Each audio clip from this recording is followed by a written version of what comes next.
Welcome to the Deep Dive. Today we're tackling a crucial question. How do we make the college classroom work better for every student? To help us explore this, we're diving into the ideas presented in The New College Classroom by Kathy N. Davidson and Christina Katopodis. What's really valuable about this book is the diverse experiences the authors bring. Kathy Davidson is a well-established scholar, while Christina Katopodis offers a more recent perspective, having taught across a wide range of institutions, from community colleges to Ivy League universities. That spectrum of experience gives them a really nuanced understanding of the challenges and opportunities present in different educational settings. Mhm. And a core idea that runs through the book is this fundamental shift in how we think about the classroom, moving away from the instructor as the sole performer Right. to a model where learning is the central focus and everyone actively participates. Exactly. Their aim with the New College Classroom is to provide a clear and, well, most importantly, a practical guide to transformative teaching, something that benefits all students and also makes the process more streamlined and effective for instructors too. And that's what makes this relevant to you, our listener. We know you're interested in getting knowledge efficiently and thoroughly. So our goal here is to extract the key insights and those aha moments from the book, giving you practical takeaways without, overwhelming you. Okay, let's get right into it. The authors start by examining some of the sticking points in traditional college classrooms. One thing that really stood out to me was the sheer amount of time instructors tend to dominate the conversation. Apparently, one study found that teachers talk for about 89% of the time, even in smaller classes meant for discussion. Yeah, it's pretty staggering. And what's fascinating here is the kind of dynamic that can emerge from this. Davidson and Katopodis discuss this idea of a consolidation of responsibility. Right. Essentially, a few students tend to become the default participants, almost carrying the weight of the discussion. Mm-hmm. And students themselves apparently have a term for that awkward silence when no one speaks up. Silence chicken. Silence ticking, wow. Yeah. It's almost like this learned helplessness where quieter students realize the burden of participation will probably be carried by a few others, allowing them to mentally check out. Which is a problem because, Well, it deprives them of the learning benefits of actually articulating their thoughts, and it also gives instructors a potentially false sense of overall comprehension in the room. right, is like an unspoken agreement where those few engaged students feel they need to jump in to avoid that silence, but it actually prevents the instructor from really knowing what the rest of the room is grasping. Exactly. And this leads to a really fundamental question they pose. What truly motivates students in college and in our classrooms? Are students genuinely invested in learning in the subject matter, or are they primarily focused on meeting requirements and getting a degree for future job prospects? It's a crucial question, isn't it? Obviously, career goals are important, but But the thought of spending 4 years just going through the motions is, as they point out, pretty disheartening and a huge missed opportunity for everyone. definitely. Are students excited by what they're learning? Do they see its relevance to their lives, their futures? Or is it more about just, ticking boxes on a transcript? Yeah. Now, wanting a job isn't a bad thing, obviously, but the prospect of spending 4 years essentially bored, just fulfilling requirements, it's a huge waste of potential. This is where it gets really interesting, though, right? The paradigm shift. Exactly. The book introduces this significant shift, drawing on Baron Tagg's work, moving from teaching to learning. Okay. Think of it this way. The old model treating students kind of like passive recipients of information, like empty vessels to be filled. Right, the lecture model. This new paradigm sees them as active agents in constructing their own knowledge. It's less about the instructor's brilliant delivery and more about creating the right environment, the right conditions for students to actively grapple with the material themselves. So the focus shifts from the instructor's performance to creating the optimal conditions for student performance. And they emphasize that this shift doesn't necessarily mean instructors have to work even harder. No, it's about working differently. It's about a change in focus and using effective strategies, maybe even streamlining things. Building on this, Davidson and Katopodis then delve into the idea of designing for every student's success.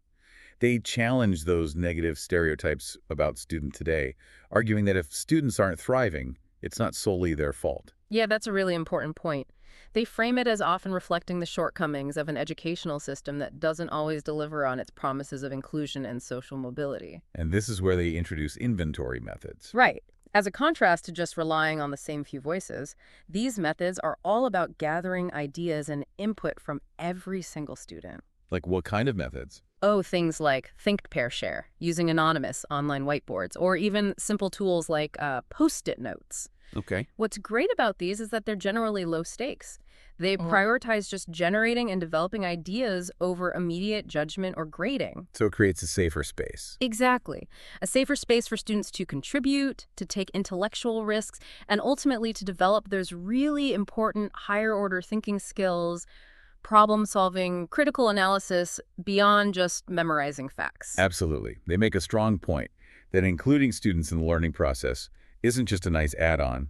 It's fundamental to fairness, inclusion, diversity, equity, and anti-discrimination in the classroom. And connected to this is the discussion around metacognition.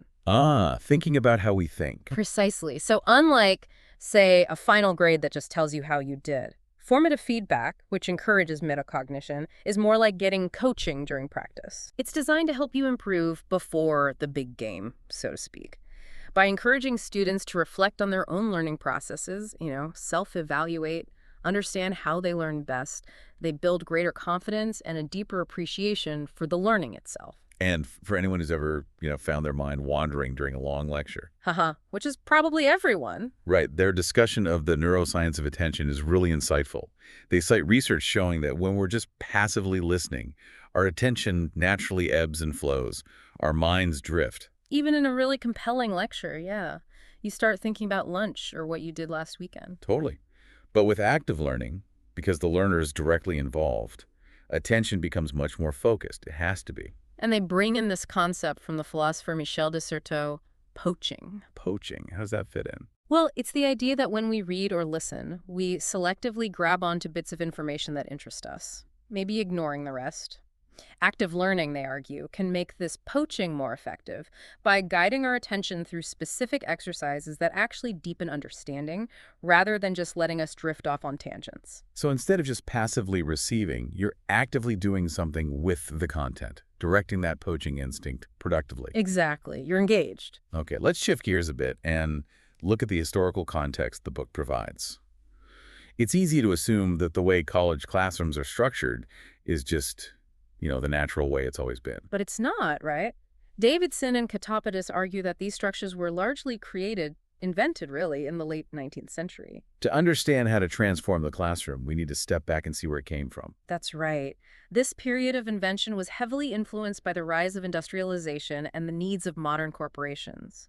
Think about the assembly line, the punch clock. These powerful technologies were reshaping the world. And education wanted to align with that. Well, yeah, educators at the time were looking to redesign higher education to fit this new reality, basically preparing students for a future centered around efficiency and standardization. They highlight the significant role of Charles Eliot, Mm. who was president of Harvard for, 4 decades? A remarkably long time, yeah. He was really key in establishing many features of higher ed that we now just take for granted.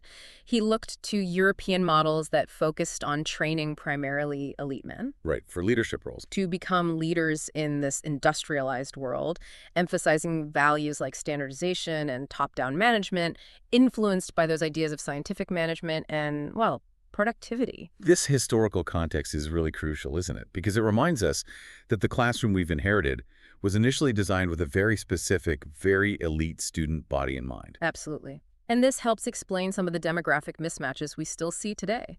The book cites 2017 statistics showing a significant gap between the percentage of white faculty compared to white undergraduates, as well as disparities in the representation of Hispanic and Black individuals among faculty.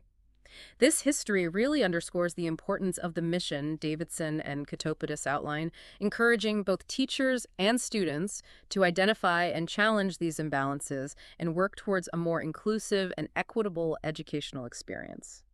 So moving third from that history, the book shifts towards this idea of teaching as mentoring.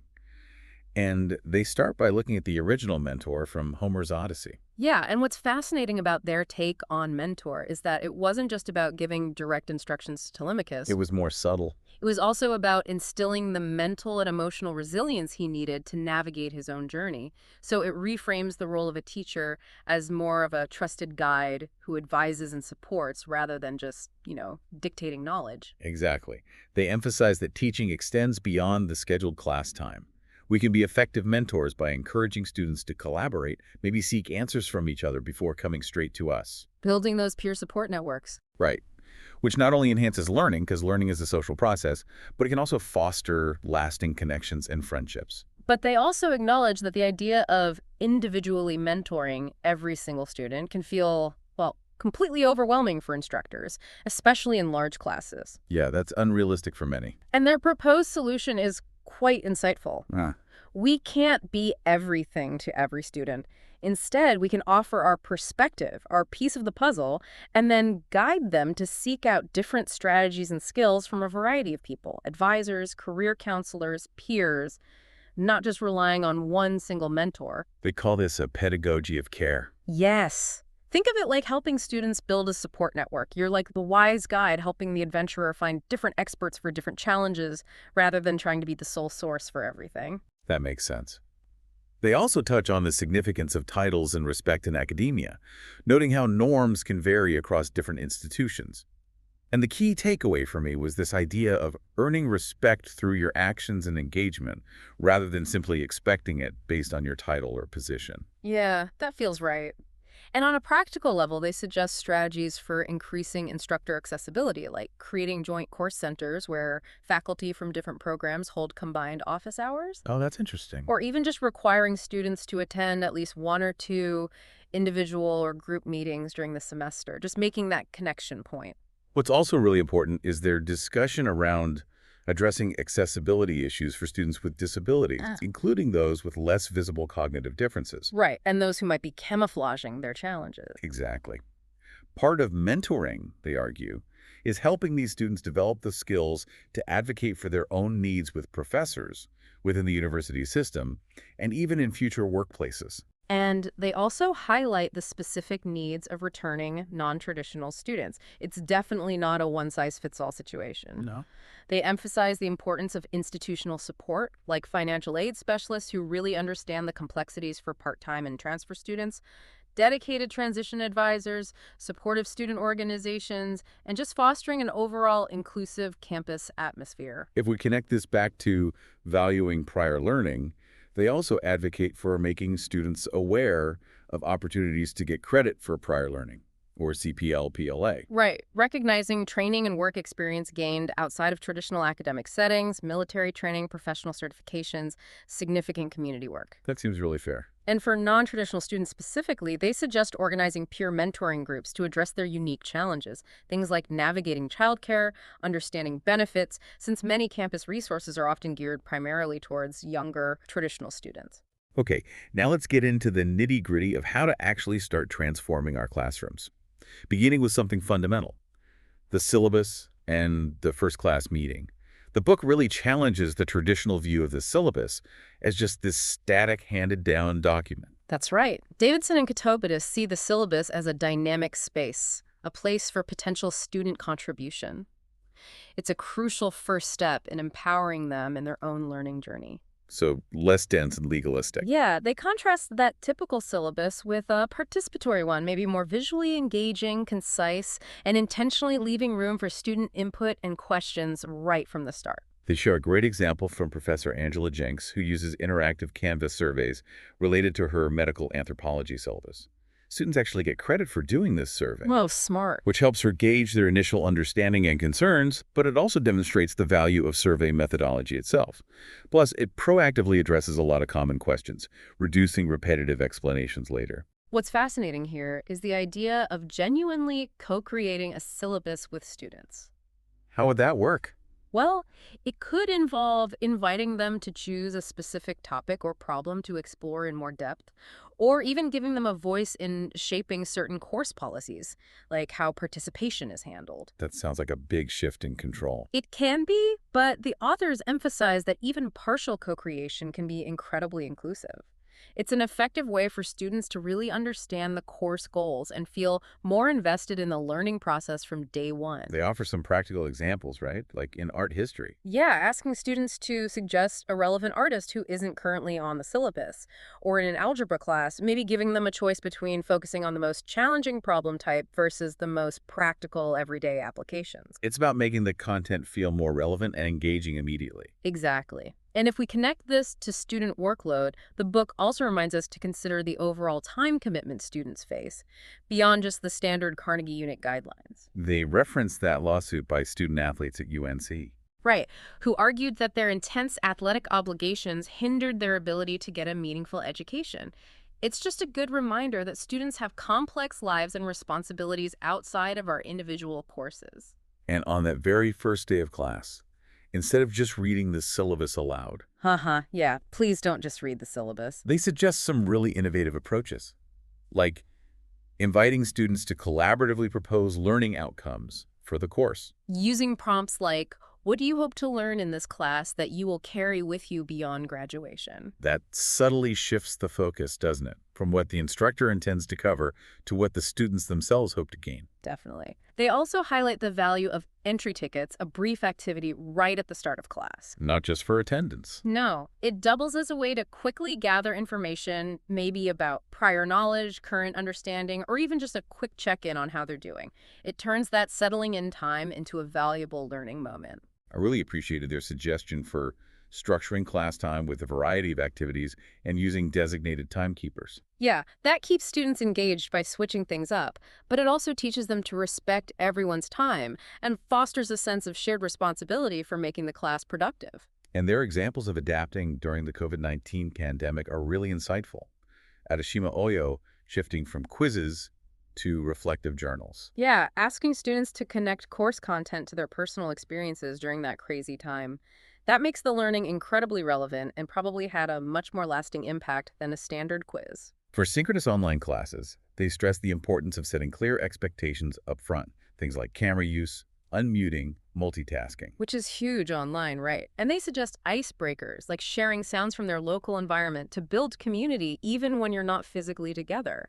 They also share an anecdote about a professor who responded to the pandemic by scrapping a traditional term paper and offering creative project options instead, paired with deep, reflective questions aimed at fostering connection. It's a powerful example of being responsive and prioritizing community, especially in challenging circumstances. And going back to the syllabus itself, they offer more engaging activities like a syllabus scavenger hunt to get students familiar with the key info. Or using survey platforms to create an interactive syllabus that proactively addresses questions and clarifies expectations, less confusion later.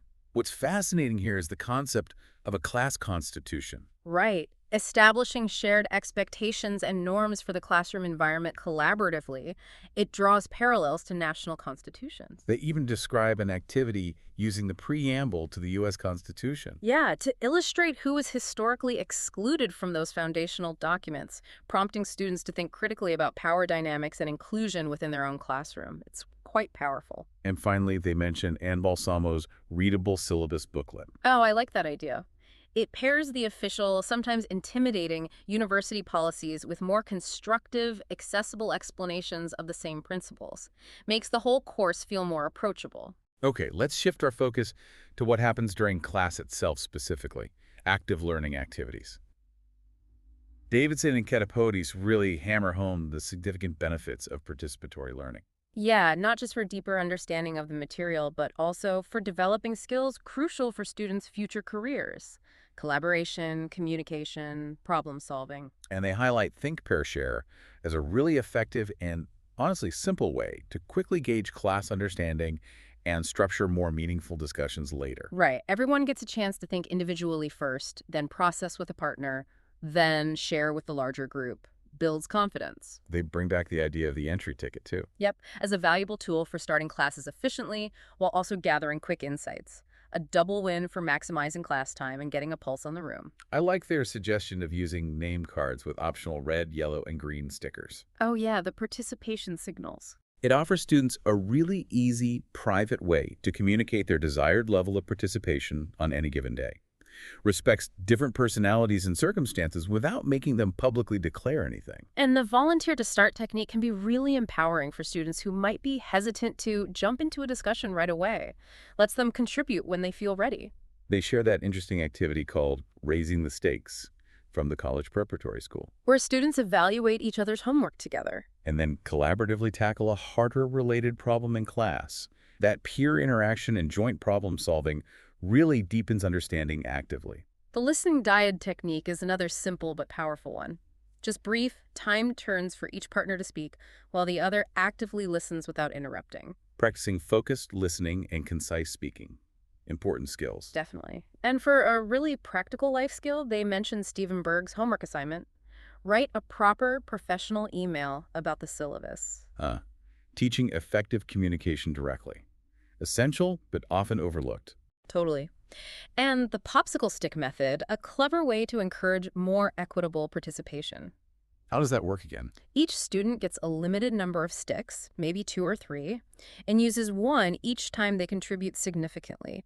Makes everyone more mindful of their speaking time and helps ensure a wider range of voices are heard, not just the usual suspects. And they stress that the key is to implement these strategies supportively, right? Right. Not like you're policing them. Exactly. It's about valuing the act of contributing and creating a welcoming space. Sometimes that means intentionally lowering the stakes with simpler questions to make it more accessible for, say, language learners or naturally introverted students. Okay, now let's delve into the crucial aspects of democratic and anti-racist pedagogy.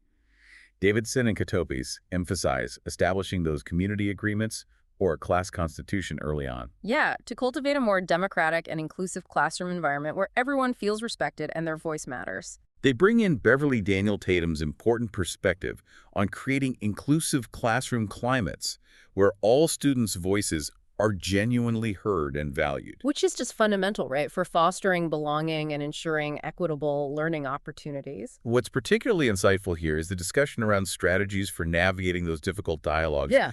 that inevitably pop up in diverse classrooms. And maybe even more importantly, how to facilitate repair and recovery when trust gets broken. How do they suggest doing that? They underscore the significance of practicing deep, active listening and approaching conversations with an assumption of best intentions, at least as a starting point for healing and moving forward constructively. They also highlight Felicia Rose Chavez's approach to designing an anti-racist writing workshop. Which actively challenges traditional, often exclusionary aesthetic standards in writing and really centers student voice and empowers self-advocacy. It's about intentionally decolonizing the creative classroom, valuing a wider range of experiences and expressions. Exactly. Finally, let's tackle the often dreaded topic of group work.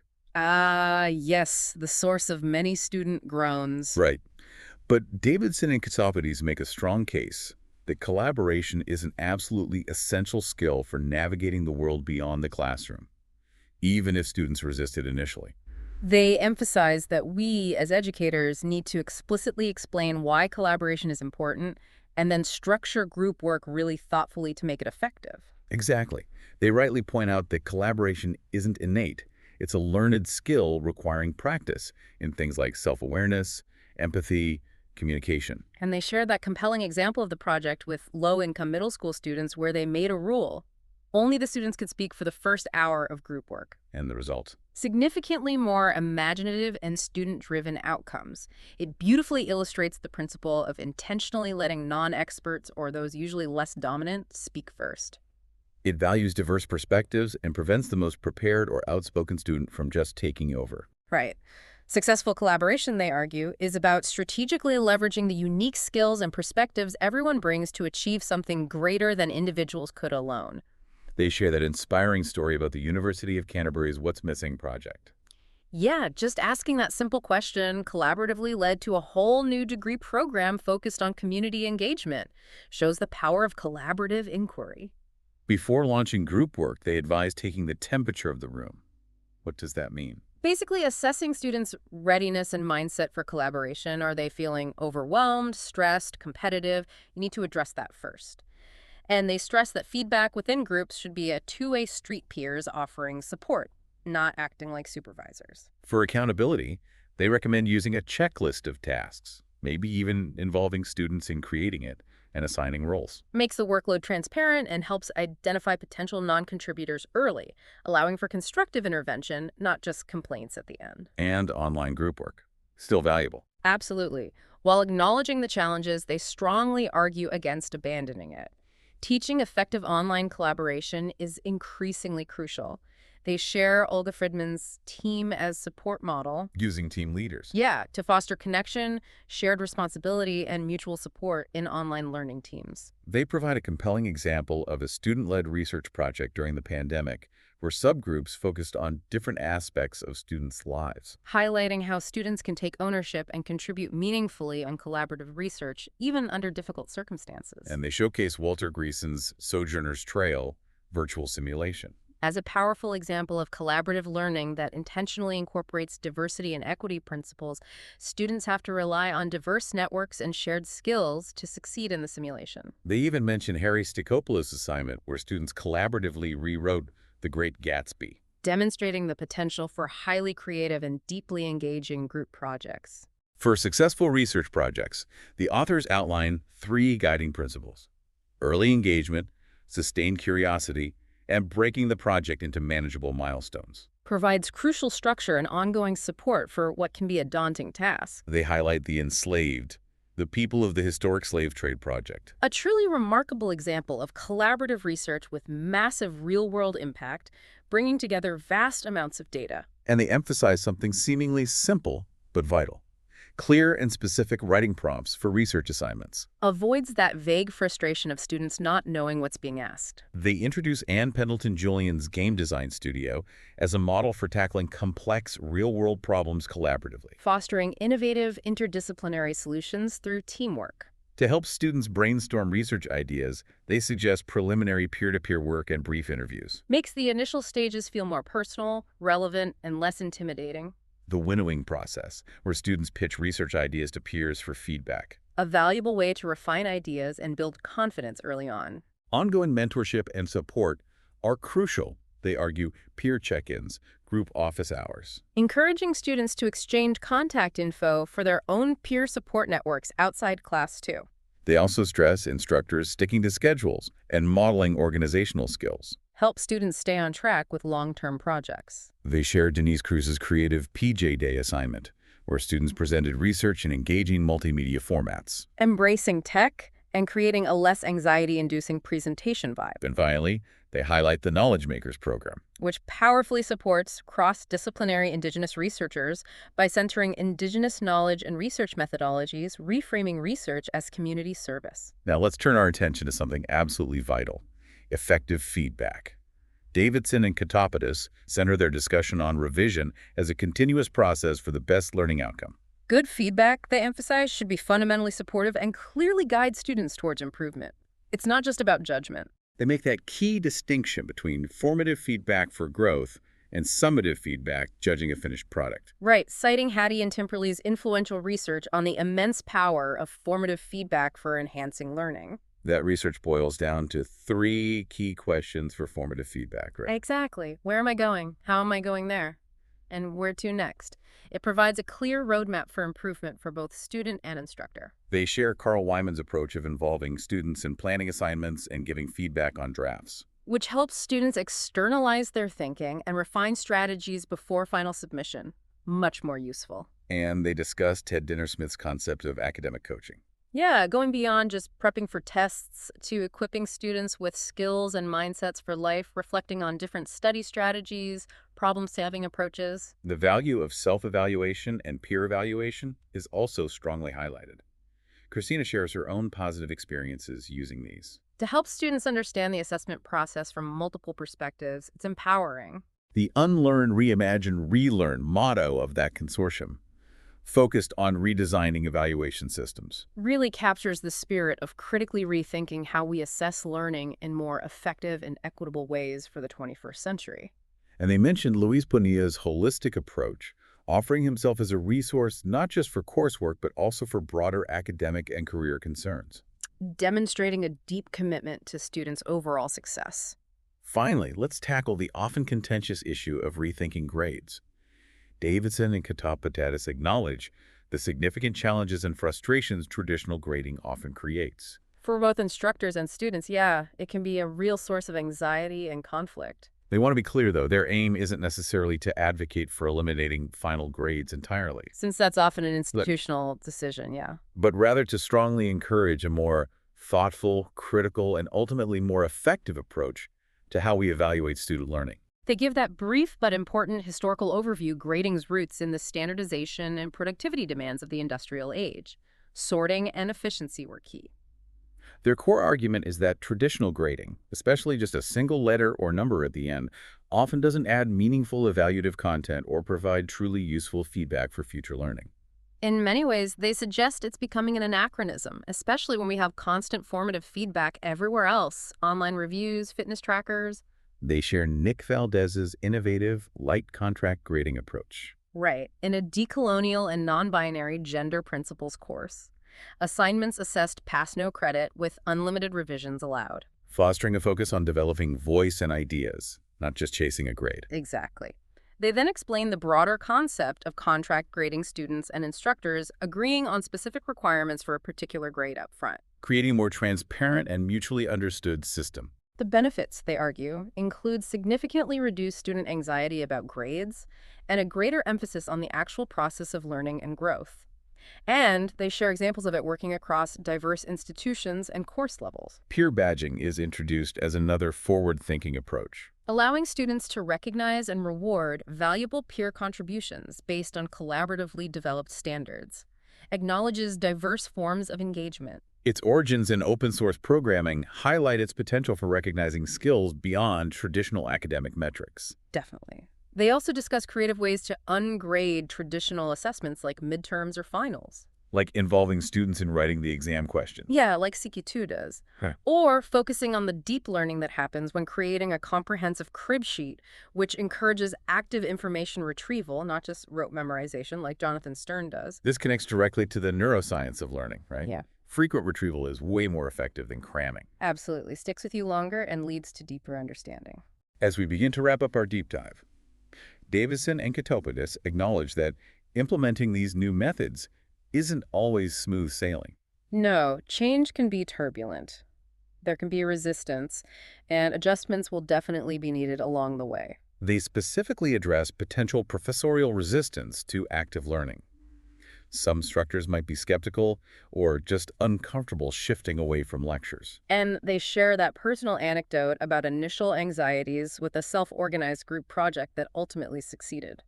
Underscoring the importance of trusting students with more autonomy, even if it involves accepting the possibility of some initial missteps or failures. Learning often involves failure. And they rightly point out that students themselves can sometimes be wary or suspicious when instructors deviate from the norms. They've often been conditioned to expect passive learning with the instructor as the sole authority.